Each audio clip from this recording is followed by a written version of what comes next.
Bagong blessing kung ituring ni Eman Bacosa Pacquiao ang pagpirma niya ng kontrata sa Sparkle GMA Artist Center. At nagpapasalamat din siya sa pagmamahal na natanggap mula sa mga kapuso. Narito ang showbiz saksi ni Aubrey Carampel. From boxing ring to Sparkle contract signing. Isa ng ganap na Sparkle artist, si Eman Bacosa Pacquiao, matapos lumagda ng kontrata sa Sparkle GMA Artist Center. Ang ina ni Eman na si Joanna Rose Bacosa Dino, emosyonal sa pagpirma ng anak.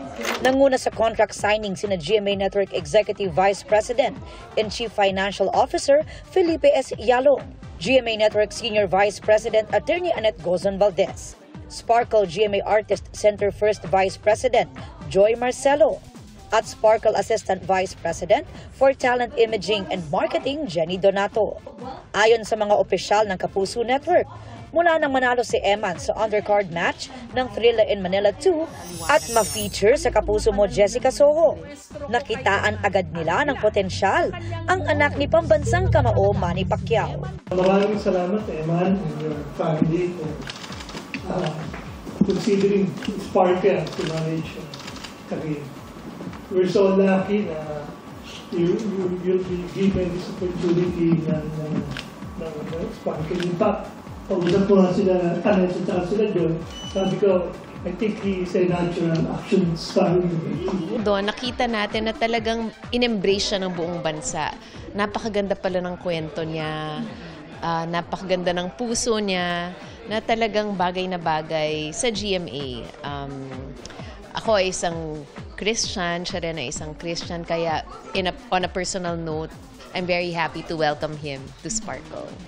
Grateful naman si Eman sa mainit na pagtanggap sa kanya ng Sparkle at Kapuso family.